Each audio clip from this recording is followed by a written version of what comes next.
말씀 봅니다. 구약성경의 출애굽기 12장 1절부터 14절까지 말씀입니다.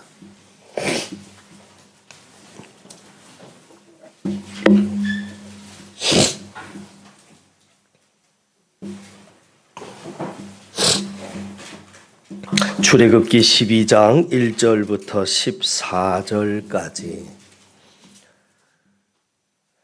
1절부터 같이 읽습니다.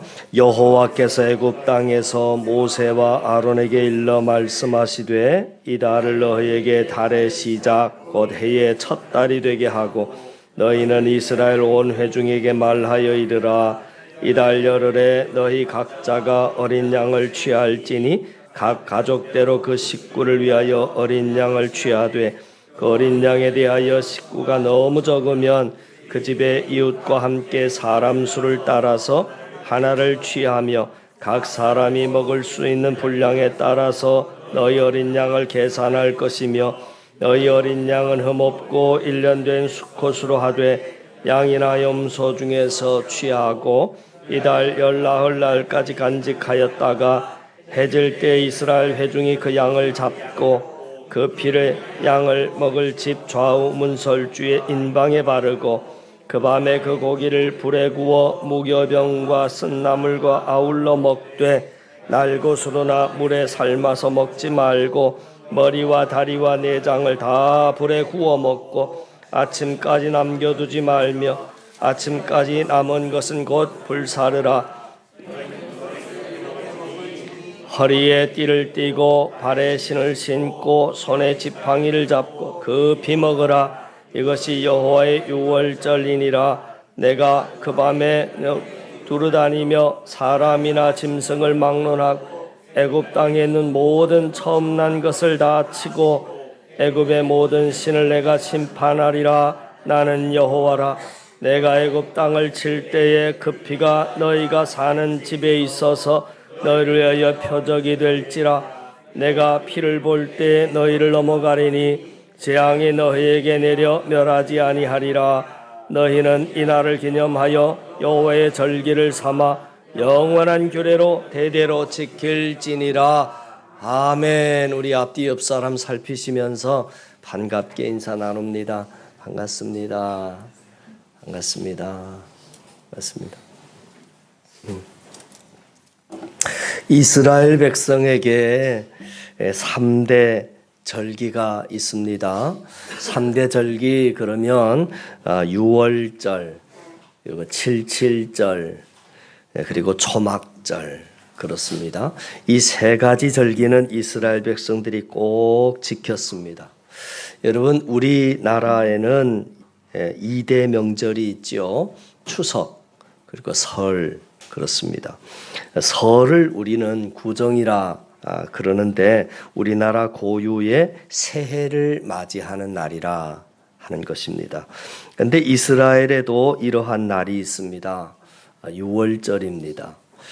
그래서 오늘 본문 2절은 이렇게 말씀을 하고 있습니다. 이달을 너희에게 달의 시작 곧 해의 첫 달이 되게 해라 그랬습니다.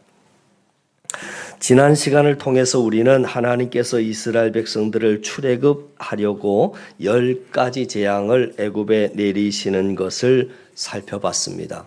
9가지 재앙이 내렸지만 그들은 변함이 없습니다. 바로 왕은 이스라엘 백성들을 돌려보낼 마음이 전혀 없었습니다. 그래서 하나님께서 9가지 재앙을 견딘 바로에게 이제 마지막 10번째 재앙인 장자의 재앙을 내리실 때 하나님께서는 그들에게 피할 길을 먼저 주셨습니다. 마지막 재앙은 장자의 재앙입니다. 집집마다 여러분 장자가 없는 집은 없습니다. 장자의 재앙을 내린다라고 하는 것은 여러분 온 나라가 초상집이 되는 겁니다. 그리고 재앙을 내리실 때 피할 길을 주셨는데 어린 양을 잡아서 집 문설주와 인방에 바르면 이 모든 재앙에서 넘어가리라 하고 말씀을 하셨습니다. 그것이 오늘 본문의 13절 말씀인데 다시 한번 말씀을 봤으면 좋겠습니다. 13절에 내가 애굽 땅을 칠 때에 그 피가 너희가 사는 집에 있어서 너희를 위하여 표적이 될지라. 내가 피를 볼 때에 너희를 넘어가리니 재앙이 너희에게 내려 멸하지 아니하리라. 하나님께서 애굽의 모든 것을 다 칠 것이라 하고 말씀을 하셨습니다. 어린 양의 피가 발려 있는 곳이 표적이 되고 하나님께서 그것을 보시고 넘어가시겠다 하고 말씀을 하셨습니다. 이 넘어간다라고 하는 것이 유월절입니다. 영어로 패스오버, 넘어간다 하는 것입니다. 재앙이 넘어간다 하는 겁니다. 사랑하는 성도 여러분, 저와 여러분들에게 재앙들이 있습니다. 문제들이 있습니다. 문제들이 믿음 안에서 2월, 6월 되는 저와 여러분 되기를 바랍니다. 재앙이 넘어가고 문제가 넘어가고 그리고 시험거리가 넘어가는 축복의 사람들 다 되시기를 주님의 이름으로 간절히 축원을 드립니다. 그래서 저는 이 말씀을 묵상하면서 한 사랑의 모든 가정들, 직장과 그리고 기업의 여러 가지 재앙들이 패스오버, 유월되는 그런 계기가 되게 해달라 기도합니다. 내가 피를 볼 때에 너희를 넘어가리라. 그러니까 다시는 재앙을 내리지 않겠다 하고 약속을 하셨습니다. 그리고 12절을 보시면 내가 그 밤에 애굽 땅에 두루 다닌다 그러셨어요. 애굽 땅이라 하면 애굽 안에 고센 땅도 포함이 되어 있기 때문에 고센 땅도 있는 겁니다. 애굽 땅을 두루 다니시면서 고센 땅에만 그들에게 구원이 있는 것이 아니라 바로가 통치하는 애굽의 모든 땅에도 유효하다라고 하는 말씀을 하고 있는 겁니다.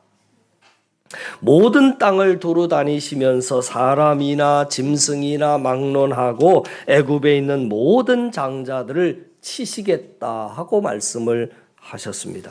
그러나 집에 어린 양의 피를 문설주에 바른 집은 넘어가겠다 하는 겁니다. 좌우 문인방과 좌우 문설주에 어린 양의 피가 없는 집은 다 치셨습니다. 그리고 고센 땅에도 이스라엘 백성들이 사는 땅에도 어린 양의 피가 묻어 있지 않은 곳은 다 치셨습니다. 그러니까 애굽 땅의 심판과 구원이 동시에 일어난 겁니다. 애굽의 모든 땅의 어느 가정은 구원을 받았고 어느 가정은 심판을 받았습니다. 이 날을 기념하기 위해서 지킨 절기가 유월절입니다. 애굽으로부터 해방과 구원을 기념하기 위해서 위한 절기가 유월절이라 하는 것이죠. 그렇기 때문에 유월절의 의미는 다른 말로 표현을 하면 구별된 삶의 모습이다라고 할 겁니다. 하나님께서 유월절을 통해서 우리를 구별하셨고 구원하셨습니다.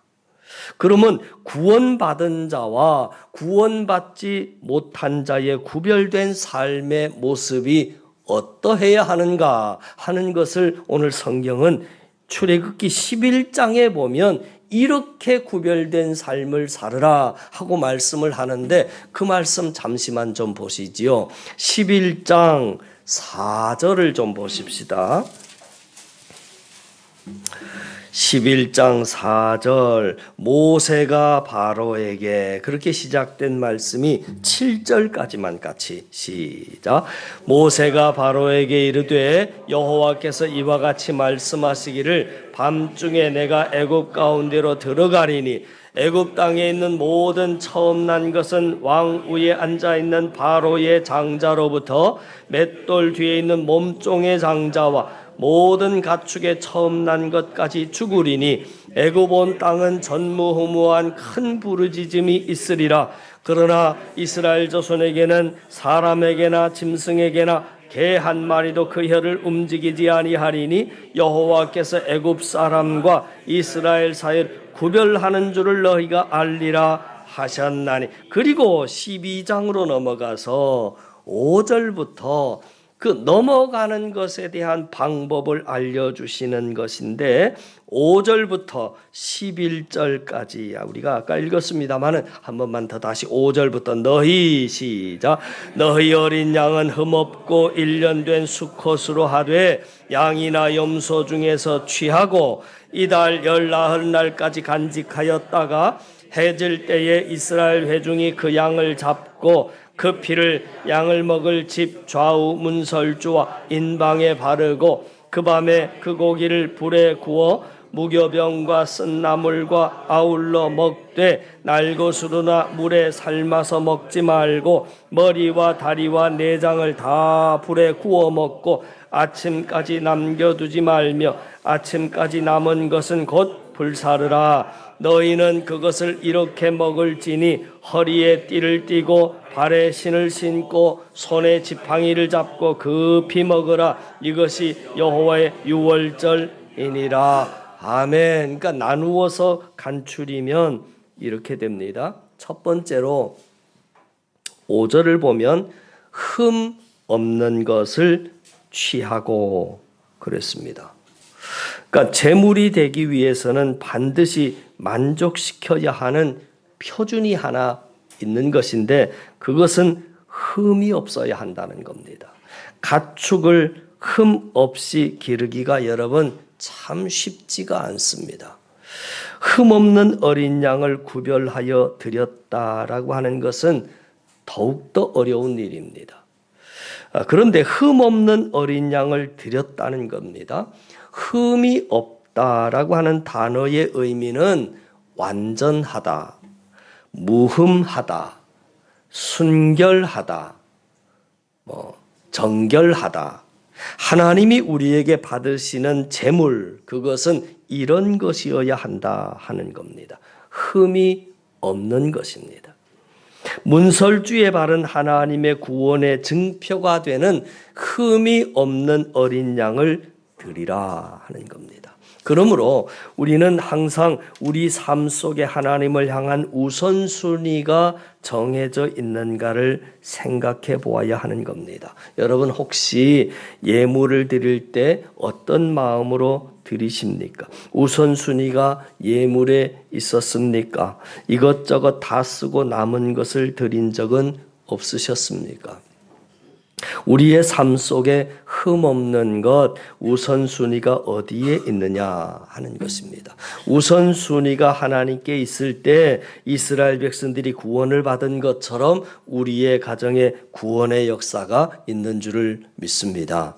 두 번째로 어린 양을 잡으라 그러셨습니다. 6절에 보니까 이달 14날까지 간직하였다가 해가 질 때에 이스라엘 회중이 그 양을 잡으라. 그러니까 6월절이 돼서 양을 잡는다는 겁니다.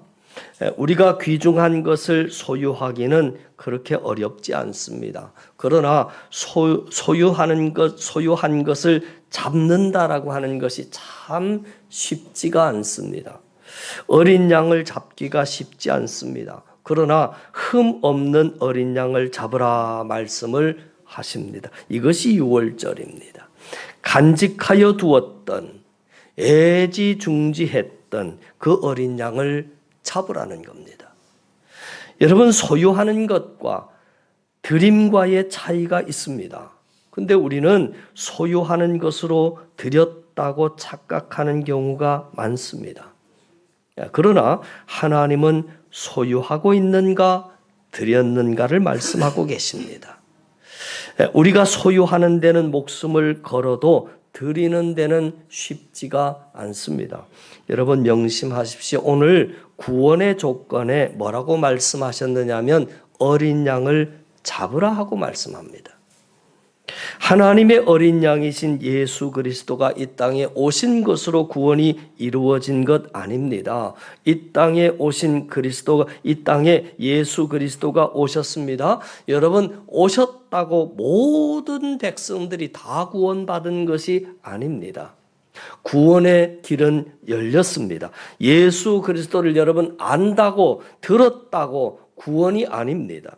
주의 이름을 부르면 구원을 받는다고 했지만 주를 영접하고 양을 잡으라는 겁니다. 구원은 여러분 지식에서 남이 아니라고 하는 말씀을 드리고 있는 겁니다. 세상 사람들이 우리보다 예수를 잘 안다고 그들이 구원받은 인생이겠습니까? 내가 어린 양을 연구하고 있다고 해서, 내가 예수를 안다고 해서 그냥 우리에게 구원이 있는 것은 아니라고 하는 사실입니다. 구원이란, 여러분, 우리가 어떻게 구원을 받았습니까? 그가 십자가의 죽으심으로 구원의 길이 열린 것입니다. 그리고 그 십자가를 믿음으로 우리가 구원을 받은 줄을 믿습니다. 그가 십자가의 죽으심으로, 그리고 어린 양의 피가 흘려짐으로 우리가 구원을 받았다 하는 거지요. 그러므로 여러분, 로마서 5장 8절에 이렇게 말씀하고 있습니다. 우리가 아직 죄인 되었을 때에 그리스도께서 우리를 위하여 죽으심으로 하나님께서 우리에 대한 자기의 사랑을 확증하셨느니라. 이것이 우리의 숙제일 수가 있습니다. 지금 우리가 소유하고 있는 어린 양이 무엇입니까? 제일 귀중하다고 생각하는 그 어린 양이 무엇입니까? 소중한 어린 양을 소유만 할 줄 알았지 유월절의 핵심이 되는 드림의 자세가 없다면, 다시 말해서 어린 양을 잡으라, 어린 양을 죽여라 하시는 핵심적인 원리를 잊고 살지는 않으십니까? 어린 양을 잡으라, 어린 양을 잡아야, 어린 양을 죽여서 그 피를 발라야 우리의 가정이 산다 하고 말씀을 합니다. 어린 양을 잡아야 그 피를 문설주에 발라야 우리의 가정이 삽니다. 이것만은 안 됩니다. 이것만은 뺏길 수가 없습니다. 이것만은 바꿀 수 없습니다. 라고 하는 것이 무엇입니까? 어린 양을 잡아야지 우리 가정이 삽니다. 그 소중한 것, 그 귀중한 것이 무엇인지 여러분 다시 한번 생각해 보시기 바랍니다. 그것을 잡으라고 말씀하시는데, 그것을 죽이라고 말씀하시는데, 그것을 죽여야 살고 그것을 잡아야 우리 가정이 산다 말씀합니다. 그것을 잡아서 문설주에 발라야 우리가 삽니다. 예수 그리스도가 나의 삶의, 우리 가정의 구원이라고 하는 것을 명심하며 살아야 된다는 겁니다. 그래서 아브라함에게도 요구하신 것이 바로 그가 가장 귀중히 생각하는 이삭을 바치라 하는 것이었지 않습니까? 다른 것으로는 우리를 구원할 수도 없지만 그 어린 양의 피를 발라야 예수 그리스도가 우리의 구원이시고 그것만이 우리 가정이 살 길이라고 하는 것을 성경은 말씀하고 있습니다. 여러분, 우선순위를 바꿔야 우리의 가정이 삽니다. 세 번째로 그 피를 바르라 그랬습니다.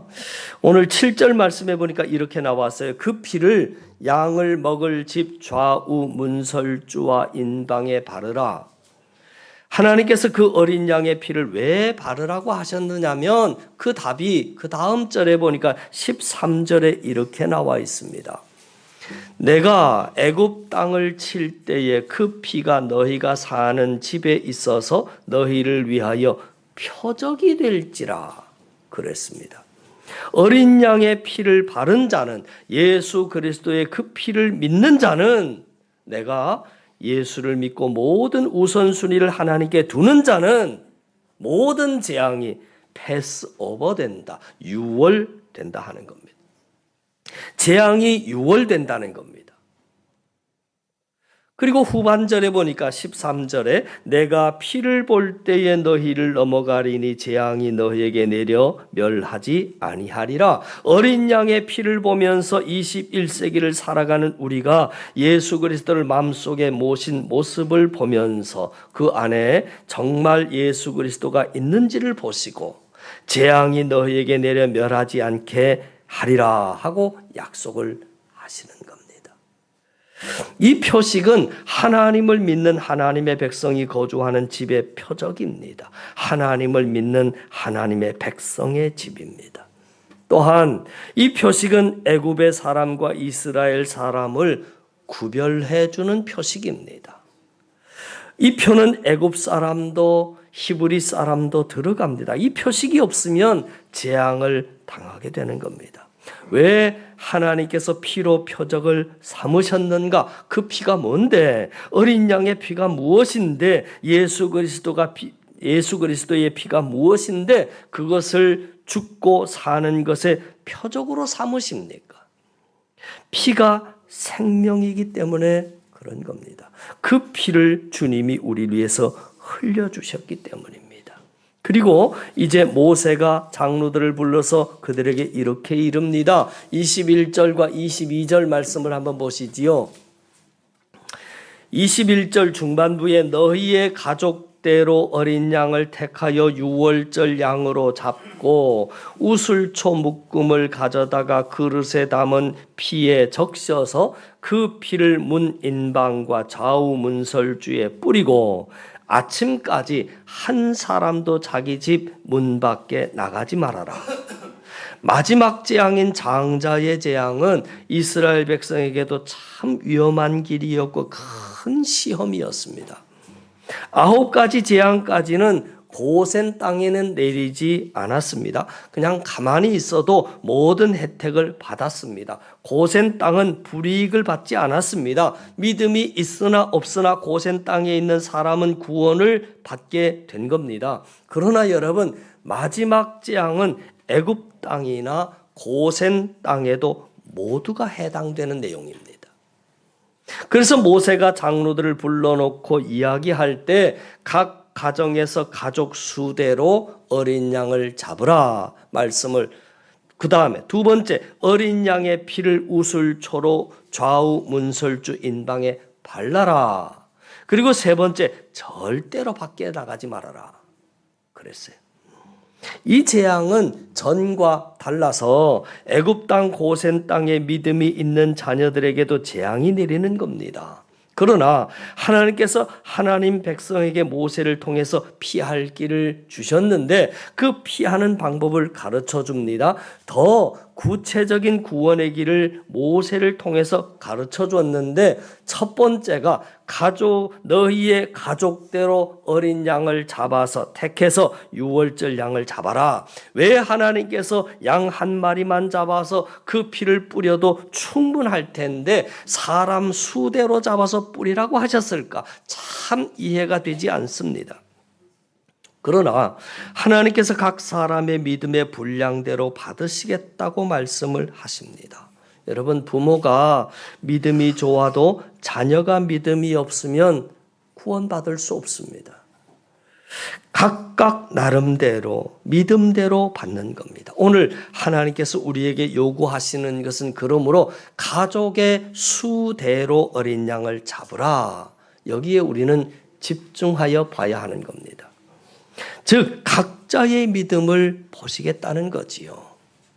부모가 아무리 믿음이 좋고 자녀를 위해서 아무리 기도를 많이 쌓아놓아도 그 자녀가 하나님을 믿지 못하고 영접하지 아니하면 아무 소용이 없다 하는 것입니다. 두 번째, 그 어린 양의 피를 문설주에 뿌리고, 그래서 그 피가 무엇입니까? 로마서 8장 1, 2절에 보니까 이런 말씀이 있습니다. 그러므로 이제 그리스도 예수 안에 있는 자에게는 결코 정죄함이 없나니 이는 그리스도 예수 안에 있는 생명의 성령의 법이 죄와 사망의 법에서 너를 해방하였음이니라. 그 어린 양의 피는 예수 그리스도를 예표하는 것입니다. 그 피를 바르는 가정들마다 모든 재앙이 패스오버 유월된다 하는 겁니다. 예수 그리스도를 믿는 우리가 결코 정죄함이 없다 하고 성경은 우리에게 가르쳐주고 있는 것입니다. 어떤 악한 세력도 우리를 침범하지 못합니다. 우리를 정죄하지 못합니다. 애굽이나 이스라엘 백성 어느 누구에게나 어린 양의 피를 바른 자에게는 그 가정에는 구원이 있음을 말씀하고 있는 겁니다. 민수기서를 보면 원망과 불평하는 이스라엘 백성들에게 광야에서 불뱀을 만들어 물려 죽게 합니다. 하나님께서는 대안을 제시합니다. 놋뱀을 만들어서 장대에 꽂아놓고 그것을 바라보는 자들은 구원을 받는다 하는 것입니다. 쳐다만 보면 구원을 받는다는 겁니다. 어렵지 않습니다. 그러나 다른 사람들은 이해를 하지 못합니다. 그걸 쳐다본다고 낫겠냐? 예수를 믿는다고 낫겠냐? 주님이 우리에게 요구하시는 것은 여러분 사실 어렵지 않습니다. 주님을 바라보라는 것입니다. 노뱀을 바라보면 구원을 받는다는 겁니다. 그 피를 문설주에 바르면 우리를 구원하시겠다는 겁니다. 그걸 믿으면 구원을 받지만 그것을 믿지 못하면 택한 고센 땅의 이스라엘 백성들도 가차없이 재앙을 넘어가지 않는다는 거지요. 장자가 다 죽었습니다. 히브리서 9장 22절 말씀할 때 율법을 따라 거의 모든 물건이 피로써 정결하게 되나니 피 흘림이 없은즉 사함도 없다. 모든 것이 피로써 정결함이 된다. 어린 양의 피입니다. 속죄 제물로 우리가 정결하게 된다는 거죠. 피 흘림이 없은즉 사함이 없느니라. 예수 그리스도의 피가 아니면 우리에게 사함이 없다 하는 겁니다. 자, 오늘 말씀 정리하면 구원은 오직 한 길입니다. 다른 길이 없습니다. 세상 사람들은 이렇게 이야기합니다. 좋은 일 많이 하고 착한 일 많이 하고 선하게 살고 부모에게 효도하면 그러면 천국에 간다 합니다. 그러나 아닙니다. 조건이 좋은 일 해서 착한 일 해서 천국 가는 것이 아니라 하나님을 믿어서 천국을 살고 천국을 가는 겁니다. 저와 여러분이 그 피를 문설주에 바를 때 구원함을 받습니다. 구원의 길은 어린 양의 피인 것입니다. 모든 재앙이 애굽에 임할 때 고센 땅에 이스라엘 백성에게 먹히지 않은 것은 어린 양의 피 때문에 그렇습니다. 그러므로 오직 예수 그리스도로 인하여 구원받는 저와 여러분 되기를 바라면서 여러분 특별히 이제 사순절 세 번째 주 이렇게 보내게 되지 않아요. 세 번째 주 동안을 보내면서 성경 말씀을 읽는 것처럼 자녀들과도 함께 읽고 부부간에도 손 붙잡고 같이 읽고 기도도 하시고 그러면서 마음속에 늘 새겨야 하는 것은 내 마음에 예수 그리스도의 보혈의 피가 묻어있나 발라져 있나 늘 우리의 믿음을 점검해 나가야 하는 겁니다. 여러분 다른 재물은 없습니다. 다른 것으로는 우리가 구원받을 길 없습니다. 예수 그리스도로 인하여 구원을 받을 수 있습니다. 유월절의 어린 양은 신약의 예수 그리스도를 의미하는데 예수 그리스도를 통한 구속사적인 모형인 것이 유월절입니다. 그러므로 사도행전 4장 12절은 이렇게 우리에게 가르쳐 줍니다. 다른 이로서는 구원을 받을 수 없나니 천하 사람 중에 구원을 받을 만한 다른 이름을 우리에게 주신 일이 없느니라 그러셨어요. 이 말씀 여러분 오늘 이 아침에 꼭 믿고 고백하는 저와 여러분들이 되어서 구원받고 천국을 살고 그리고 천국을 가는 저와 여러분 우리 모두가 다 되실 수 있기를 주님의 이름으로 간절히 축원을 드립니다. 기도드리겠습니다. 하나님 아버지 오늘 사순절 세 번째 주일을 9월절에